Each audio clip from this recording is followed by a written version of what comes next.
지난달 27일 경남 사천 비행장에선 KF-21의 시범 비행이 있었습니다. 작년 아덱스 2023 이후 꼬박 1년의 시간이 흘렀는데요. 현장의 관람객은 물론 참관한 전문가와 언론들은 한결같이 더 유려하고 안정적인 비행이었다며 찬사를 아끼지 않았습니다. 많은 언론이 개인 촬영본까지 인용하는 등 KF-21에 대한 관심은 매우 뜨거웠는데요. 특히 저공 비행에서의 몇 단계 진화한 기동성에 대한 찬사가 줄을 이었습니다. 시제기 주제에 말도 안 되는 성능이었다 라는 댓글이 많았던 이유는 시제기는 양산기와 달리 배선의 정리가 완벽하지 않고 조립상 공차도 양산품과 차이가 날 수밖에 없음에도 KF-21 보라매가 보여준 성능이 기대 그 이상이었기 때문입니다. 적어도 저속에서 엔진의 힘이 느껴진다 말처럼 KF-21의 시범 비행은 현장의 관람객들에게 강력하고 안정적인 느낌을 주기에 충분했습니다. 세계 8번째 초음속 전투기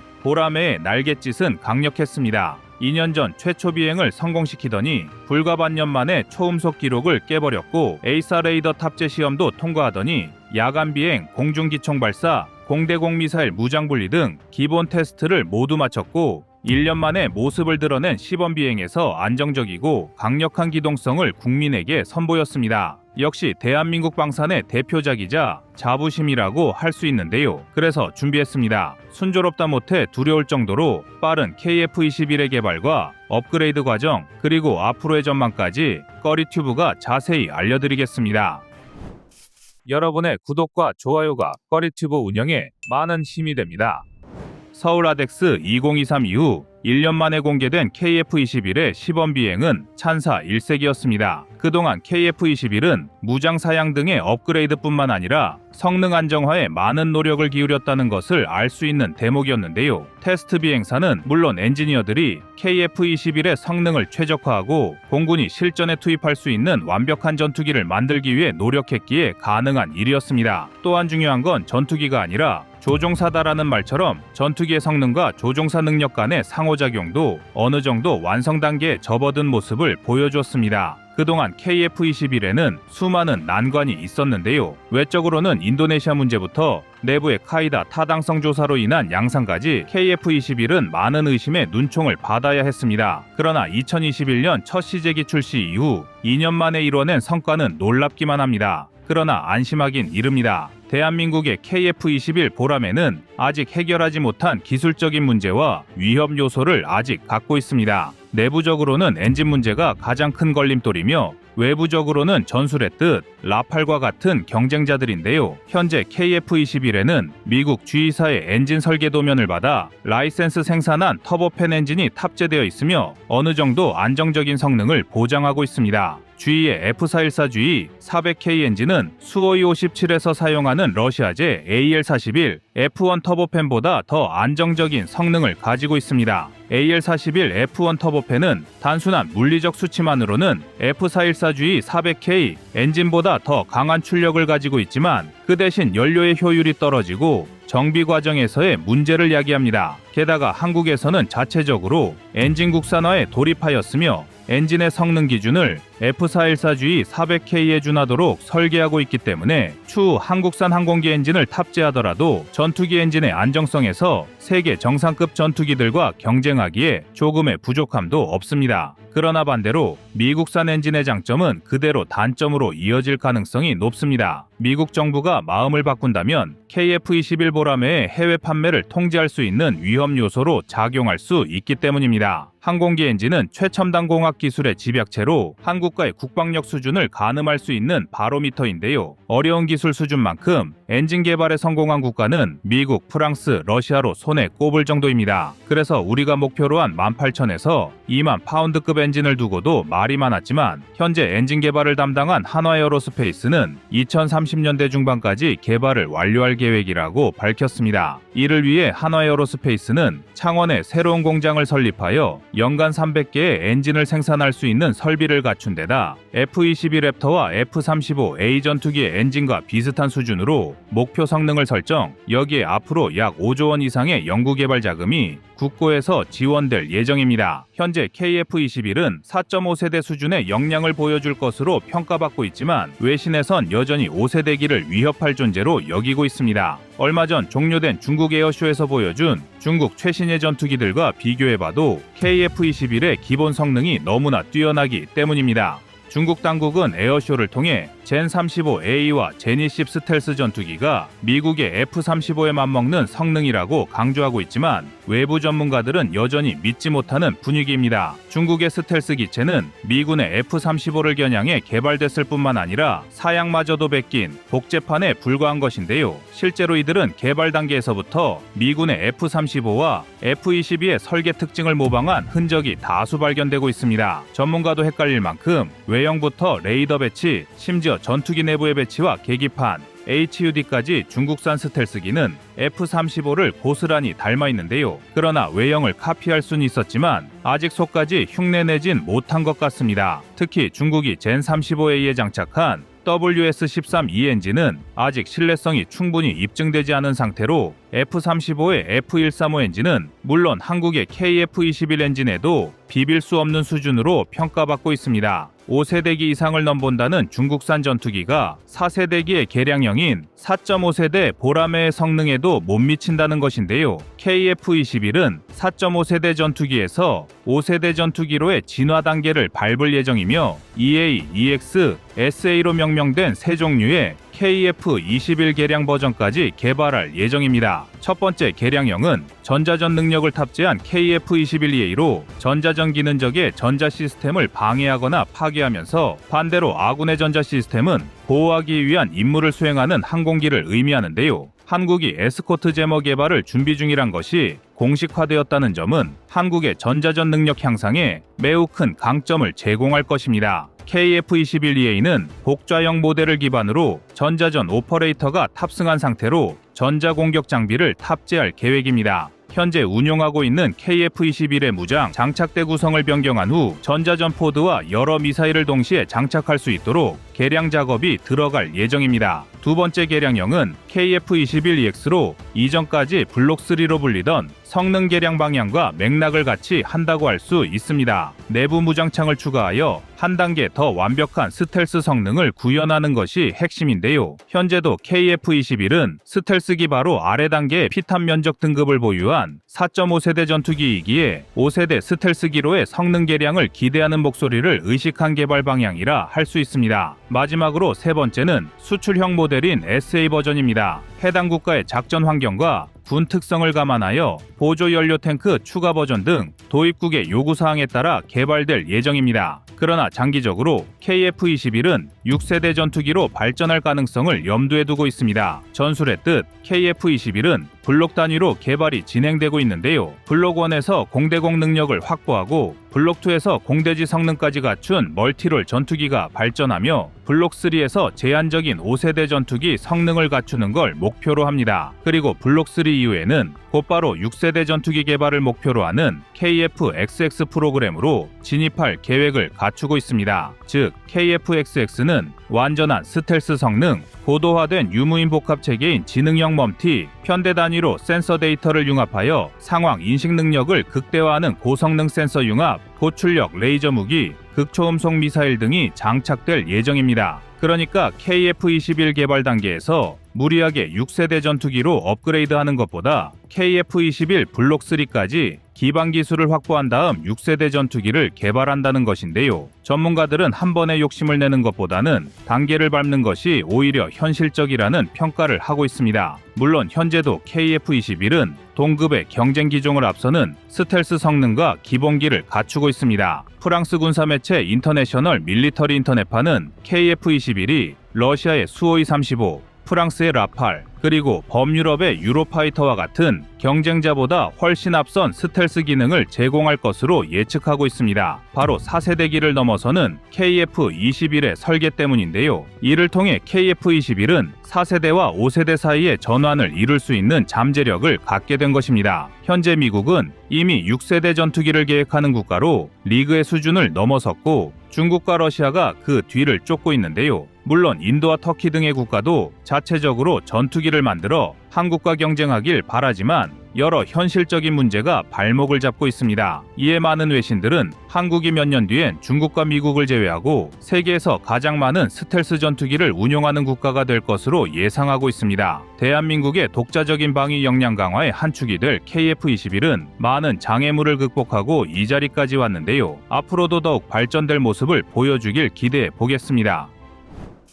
여러분의 구독과 좋아요가 꺼리튜브 운영에 많은 힘이 됩니다. 다음은 24년 10월 31일 전투기 엔진 영상입니다. F-15K 레전드 파일럿으로 잘 알려진 이상혁 조종사가 1호기를 몰고 초고난도의 고개 비행을 펼치며 KF-21의 우수한 기동성을 펼치자 박수갈채가 쏟아졌고 하늘을 가로지르며 배를 뒤집고 수직 상승과 하강을 자유자재로 구사하는 KF-21의 모습에 관람객은 환호성을 내질렀습니다. 사천 에어쇼에서 펼쳐진 KF-21 보람의 시범 비행은 우리 국민만 아니라 내외 신기자, 해외 도입국의 시선을 사로잡았습니다. KF-21은 현재 순조로운 양산 과정 중이며 오는 2026년부터 20대를 순차적으로 인도할 예정인데요. 2015년 프로젝트 독자 개발 선언 이후 9년 만에 이루어진 성과로 대한민국 방위산업 역사의 새로운 장을 열었다고 평가받고 있습니다. KF-21 양산이 확정된 이후 한국항공우주산업은 가상현실, 증강현실, 혼합현실 기술을 적극 도입하여 스마트 정비 및 교육 시스템을 개발하고 있습니다. 이번 에어쇼에서는 KF-21의 전자식 기술 교범과 메타버스 기반 원격 지원 체험 공간을 마련하여 KF-21의 후속 지원 능력을 과시했습니다.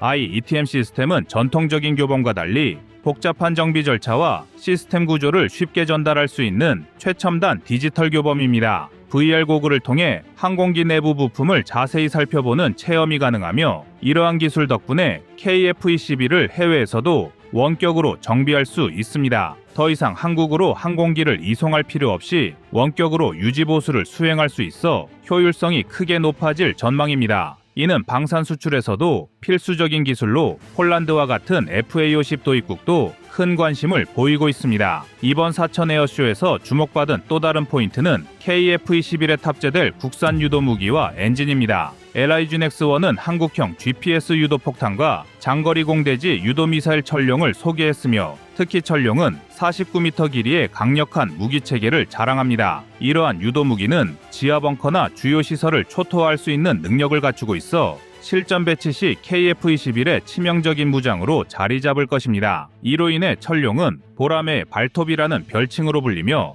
2028년까지 개발이 완료될 예정입니다. 이번 보람의 개발 과정에서 외신의 가장 큰 주목을 받는 분야는 바로 엔진인데요. 대한민국이 독자 전투기 엔진 개발에 나서겠다고 선포한 지 불과 1년도 채 지나지 않아 성과가 나타나고 있습니다. 한화에어로스페이스는 24,000파운드급의 초고성능 엔진을 개발하여 KF-21 블록3뿐만 아니라 차세대 전투기에 공급할 계획인데요. 전투기 관련 기술이 폐쇄적으로 관리되는 점과 대만의 전투기 엔진 개발 포기 사례를 보면 우리가 얼마나 어려운 길을 가고 있는 것인지 알 수 있습니다. 이러한 리스크와 개발 비용에도 우리가 엔진 자립을 포기할 수 없었던 데엔 몇 가지 경제적 군사적인 전략이 숨어 있었는데요. 우리가 전투기 엔진 개발에 성공한다면 성능 측면에서의 향상은 물론 다양한 경제적 이익이 뒤따르기 때문입니다. 새로운 엔진의 출력은 현재보다 증가하여 최대 18,000에서 2만 파운드급으로 예상되는데요. 이 경우 전투기의 속도, 기동성, 항속거리, 무기 탑재 능력 등이 모두 늘어나게 됩니다.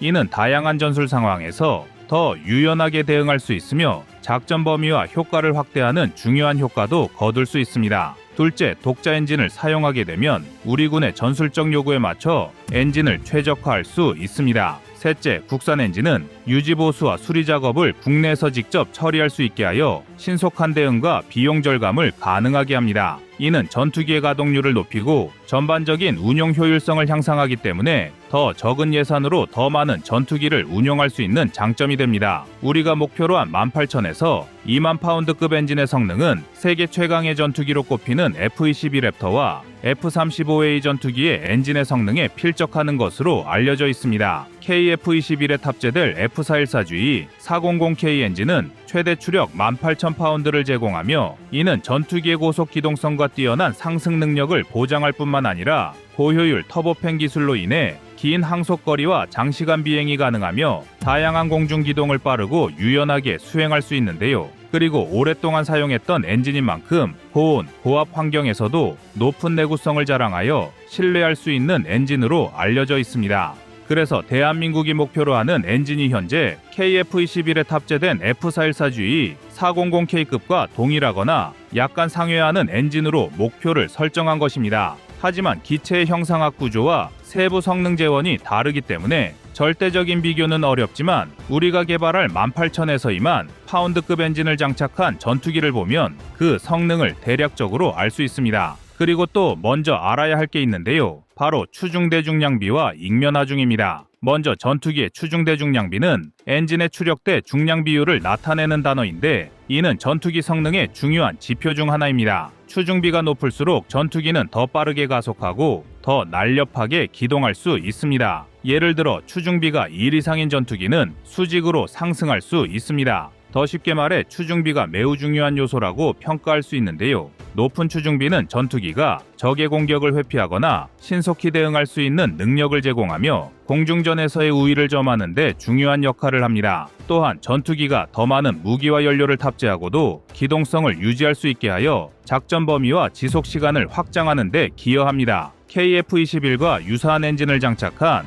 FA-18EF 슈퍼 호넷은 GE F414, GE400 엔진을 탑재하고 있으며 이 엔진은 최대 22,000파운드의 추력을 제공합니다. 이 전투기의 공허 중량은 약 32,081파운드이며 최대 이륙 중량은 66,000파운드입니다. 공허 중량 상태에서의 추중비는 약 1.37로 계산되는데요. 슈퍼 호넷은 높은 추력과 뛰어난 기동성을 제공하며 다양한 무기 시스템을 탑재할 수 있는 다목적 전투기입니다. 슈퍼 호넷의 엔진은 고온, 고압 환경에서의 높은 내구성을 자랑하며 긴 항속거리와 장시간 비행이 가능합니다. 이와 더불어 세계 최강의 멀티롤 전투기로 불리는 F-35A 라이트닝2는 프레센 휘트니 F-135 엔진을 탑재하고 있으며 이 엔진은 최대 43,000파운드의 추력을 제공합니다. F-35A는 5세대 스텔스 전투기로 단일 엔진으로 매우 높은 추력을 제공하며 전투기의 고속 기동성과 뛰어난 상승 능력을 보장합니다. 그리고 전투기 엔진 개발의 성공은 이런 눈앞의 가시적이고 단기적인 효과 외에도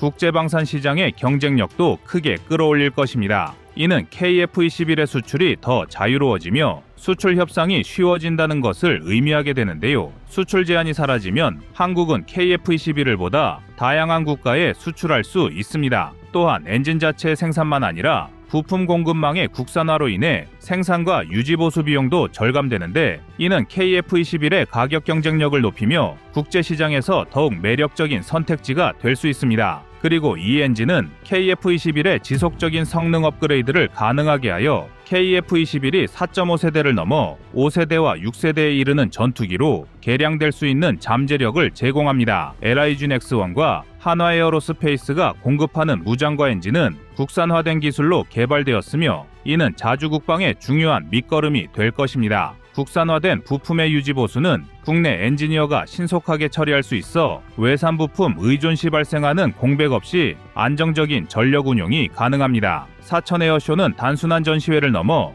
글로벌 시장에서 우리 방산 기업의 경쟁력을 입증하는 무대가 되었습니다. 카이는 T-50 계열과 KT-1 훈련기, 소형 무장 헬기의 시범 비행을 통해 기술력을 뽐냈는데요. 카이는 유무인 복합 체계를 탑재한 차세대 공중 전투 체계를 공개하며 향후 방산 사업의 혁신을 예고했습니다. 이와 더불어 경상남도 사천시 공군과 협력해 사천 에어쇼를 세계적 수준의 우주 항공 방산 전시회로 확장해 나가겠다는 계획도 밝혔습니다. KF-21의 등장과 함께 한국의 방위 산업은 자주 국방을 향해 거침없이 나아가고 있습니다. 더구나 국내 방산 기업들이 개발한 최첨단 무기 체계와 엔진은 KF-21의 성능을 세계 최정상급으로 끌어올릴 텐데요. KF-21의 성공적인 양산과 운용은 더 이상 한강의 기적에 머무르지 않고 한반도의 자주 국방 시대를 열어나가고 있음을 증명하는 것이라 할 수 있습니다.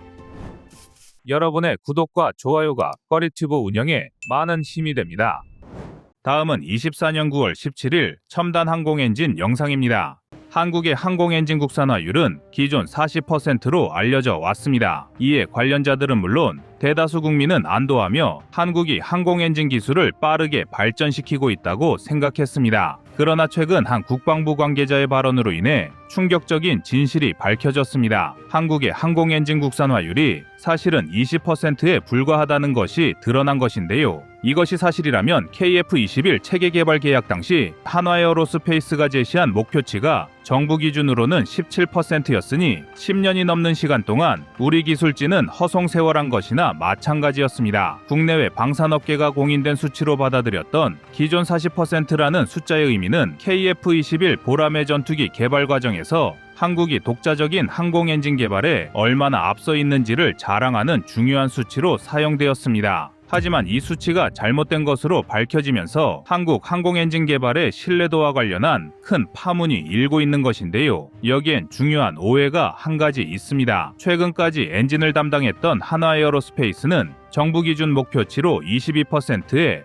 국산화율을 달성했다고 밝혔는데 국내외 언론이 이를 받아 적고 보도하는 과정에서 국산화율이 부풀려진 것입니다. 그렇다고 해서 국방부와 제작사의 책임이 없는 것은 아닙니다. 이들은 과장된 수치를 방관함으로써 한국산 전투기 엔진의 미래까지 불투명해졌다는 비판까지 나오고 있습니다. 전술했듯 엔진 기술력은 항공기의 성능을 좌우하는 핵심 요소 중 하나로 엔진 국산화가 제대로 이루어지지 않는다면 한국산 전투기의 세계 시장 진출은 큰 제약을 받을 수밖에 없습니다. 또한 전투기 엔진의 독립적인 개발이 없으면 향후 더 발전된 전투기, 예를 들어 5세대 스텔스 전투기의 개발에도 상당한 차질을 빚을 수 있습니다. 이러한 이유로 현재 방산 전문가들과 언론에서는 한국의 항공 엔진 독립은 불가능한 꿈인가라는 의문을 제기하고 있습니다. 국산화율이 20%에 불과한 상황에서 엔진 개발이 성공할 수 있을지에 대한 의구심이 커지고 있으며 이에 따라 방위 산업의 미래까지 불확실해졌다는 비관적인 전망도 나오고 있습니다. 그러나 비록 국산화율이 낮다는 사실이 드러났지만 항공 엔진은 한국 방위 산업의 미래를 위해 반드시 도전해야 할 분야임엔 확실합니다. 대한민국 군사기술력에 대한 국제 무대의 시각은 KF-21 보람의 이전과 이후로 나뉜다 해도 과언이 아닙니다. 2013년 탐색 연구가 끝나고 KF-21 개발을 위해 로키드 마틴과 컨소시엄을 체결했을 때 미국의 개발진들은 대한민국의 도전을 비웃기 바빴습니다. 그도 그럴 게 당시 대한민국은 KF-16 전투기 140대를 라이선스 생산한 것이 전투기 생산 경험의 전부였습니다. 물론 그 이후에 기본 훈련용 프롭기였던 KT-1 웅비를 개발했고 TO-10 양산까지 성공했지만 세계적 수준과 비교했을 때 겨우 걸음마를 뗀 수준이었습니다. 더구나 라이선스 생산과 훈련기 개발은 초음속 전투기 개발과는 기술 난이도부터 하늘과 땅 차이였습니다. 때문에 한국에 파견 나온 미국 개발진들조차도 하룻 강아지범 무서운 줄 모른다는 표현까지 쓰곤 했는데요. 그러나 이들은 언제나 무모한 도전에 성공해온 대한민국의 저력을 무시하고 있었습니다. 현재 신흥방산 강국으로 떠오른 한국은 방산 시장 점유율 세계 9위란 자리가 어울리지 않을 정도로 세계 시장에서 큰 파이를 차지하고 있습니다. 모두가 불가능하다고 장담했던 KF-21 보라매의 개발에 성공했으며 현재는 4.5세대 전투기를 구성하는 에이사 레이더, 적외선 탐색 추적 장비 IRST, 전자광학 표적 획득 및 추적 장비 EOTGP, 전자파 방해 장비 RF 제머 등 핵심 장비의 대부분을 국산화하는 데까지 성공했습니다. 그런데 이런 대한민국도 아직 유일하게 성공하지 못한 분야가 있습니다. 바로 전투기 엔진입니다. 항공 엔진 기술은 전투기, 헬리콥터, 드론 등 군사용 항공기뿐만 아니라 민간 항공기에도 적용되는 핵심 기술입니다. 따라서 이를 성공적으로 개발하게 되면 방위 산업뿐만 아니라 한국 항공산업 전반에도 큰 변화를 가져올 수 있습니다. 과거 KF-21 보라매 전투기에 장착된 G2의 F414 엔진이 외국산이라는 점에서 독자적인 엔진 개발의 필요성은 꾸준히 제기되어 왔는데요. 이에 따라 한국 정부와 기업들은 첨단 항공 엔진 개발 세미나까지 개최하며 본격적인 항공 엔진 개발에 박차를 가하고 있었습니다. 이 세미나에서는 한국이 현재 선진국 대비 약 70% 수준의 항공 엔진 기술을 보유하고 있다는 평가를 받는데요. 물론 이 수치 역시 지극히 낙관적인 전망을 포함한 수치로 세계적인 경쟁력을 가지기에는 부족할 수 있지만 향후 2039년까지 세계적인 수준의 엔진 기술을 확보할 계획이 구체적으로 제시되었습니다. 제시안에 따르면 현재 KF-21에 들어가는 F414 엔진보다 10에서 15% 정도 출력이 증가한 새로운 엔진을 개발하고 있다는 것인데요. 이는 한국 항공 엔진 기술의 큰 도약을 의미합니다. 항공 엔진은 단순한 기계가 아닙니다. 이는 수십만 개의 부품이 완벽하게 조화를 이루어야 하는 첨단 기술의 집약체로, 이를 개발하는 것은 군사력뿐만 아니라 국가기술력 전체를 증명하는 중요한 도전 과제입니다. 따라서 한국이 이 기술을 성공적으로 개발할 수 있다면 방위산업의 미래는 물론 국가의 기술적 자립도 크게 증진될 것입니다. 더구나 한국이 항공 엔진 개발을 완료할 경우 약 1,700대 이상의 엔진 수요가 발생할 것으로 예상됩니다. 이는 단순히 전투기 엔진뿐만 아니라 다양한 군사용 및 민간용 항공기에도 적용될 수 있는 범용 엔진을 개발할 수 있다는 의미입니다. 경제적 이익은 약 27조 원 수준으로 예상되며, 이로 인해 방위산업뿐만 아니라 항공산업 전반에 걸쳐 큰 경제적 성과를 거둘 수 있을 것입니다. 물론 한국이 항공 엔진 개발 분야에서 후발주자임은 분명합니다. 하지만 이를 과도하게 깎아내릴 필요는 없습니다. 전 세계적으로도 항공 엔진 개발은 매우 어려운 과제이며 이미 많은 선진국도 크고 작은 실패를 겪어왔습니다. 예를 들어 일본의 경우 항공 엔진 개발을 위해 막대한 자금을 투입했음에도 불구하고 독자적인 전투기 엔진을 개발하는 데 성공하지 못했습니다. 일본은 기술적 도약을 이루지 못하고 결국 미국의 엔진 기술에 의존하게 되었으며, 현재까지도 독립적인 엔진 개발에는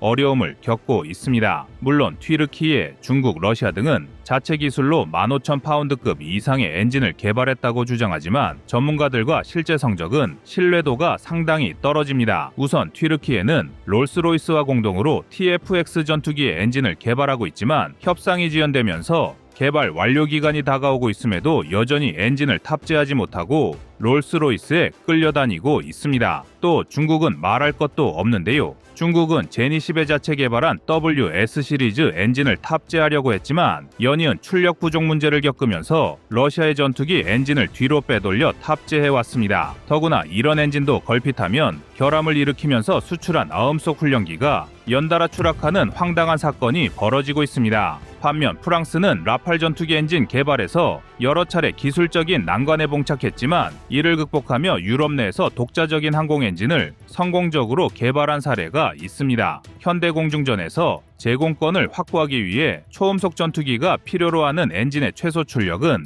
15,000파운드급 이상입니다. 문제는 현재 전 세계에서 15,000파운드급 터보팬 엔진을 제작할 수 있는 게 미국의 제너럴 일렉트릭, 프렛 앤 위트니, 그리고 영국의 롤스로이스 3개 기업뿐입니다. 그만큼 항공 엔진 개발은 단기간에 이루어질 수 없는 장기 프로젝트이며 기술적 난관과 실패는 필연적으로 따라옵니다. 하지만 중요한 것은 실패를 극복하는 의지와 기술적 도전 정신입니다. 한국은 이미 방산 분야에서 여러 차례 기술적 난관을 극복해왔으며 이번 항공 엔진 개발도 그 연장선상에서 긍정적인 결과를 낼 수 있을 것입니다. 한편 한화에어로스페이스는 6세대 전투기용 엔진 개발과 같은 첨단 항공 엔진 개발에 지속해서 투자하고 있으며 2028년까지 국내외 연구개발 전문 인력을 800명으로 확대할 계획입니다. 이는 향후 한국이 고사양의 항공 기술을 확보하고 주변 국가의 기술 경쟁에서 우위를 점하기 위한 전략적 조치로 보입니다. 만약 한국이 항공 엔진 개발을 성공적으로 마치면 전 세계에서 독자적인 항공 엔진을 보유한 6번째 국가로 기록될 것입니다. 이는 한국 방위산업의 위상을 더욱 높이는 중요한 계기이며 더 나아가 5세대 스텔스 전투기를 비롯한 차세대 항공기 개발에도 독자적인 엔진을 사용할 수 있는 능력을 갖추게 되어 한국의 군사적 자립도와 전력 증강에 커다란 이바지를 할 것입니다. 이상 꺼리튜브였습니다.